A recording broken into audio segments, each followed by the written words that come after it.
সকালটা শুরু হলো দাদার কথা দিয়ে। তো চলো আমরা আজকে কোথায় কোথায় যাবো, কী কী করবো সেটা অবশ্যই তোমাদের সাথে শেয়ার করব। সকাল সকাল উঠে রেডি হয়ে বেরিয়ে পড়েছিলাম, একটু কিছু খাবার নিয়ে আসলাম, যেহেতু বাড়িতে পুরোটাই নিরামিষ আর আমার নিরামিষ খেতে একদম বিরক্ত লাগে। তারপর ছিল নেলসের কাজ, তো একবারে ব্যাগ নিয়ে বেরিয়ে পড়েছিলাম লোকেশনের উদ্দেশ্যে। এত ভারী ব্যাগ আমি নিয়ে হাঁটতে পারি না। প্রোডাক্টের ব্যাগ কতটা ভারী সেটা আমার মুখ দেখে এতক্ষণে তোমরা বুঝে গেছো। এতটা ভারী বলার কথা না। তো দাহামোড়ে আমি আমার ব্যাগটা রেখে বেরিয়ে পড়েছিলাম মুক্তিদির ক্লাসে গিয়ে দেখি আমি একাই এসেছি, কেউ আসেনি তখন পর্যন্ত।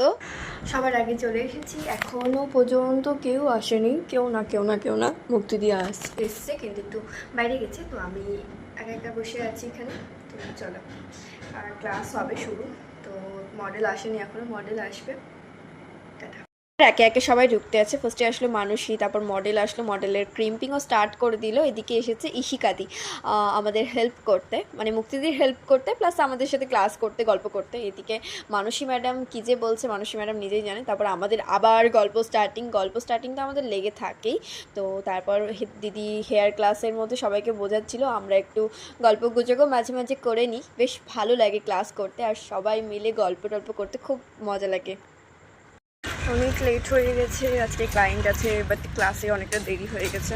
তো দেখি, তারপর টোটো করে আবার চলে গেলাম মহেশমাটি দাহামোড়ে গেলাম, কারণ হচ্ছে আজকে ওখানে আমার ক্লায়েন্ট সাবনাম দিদিদের বাড়িতে ছিল আজকে আমার কাজ।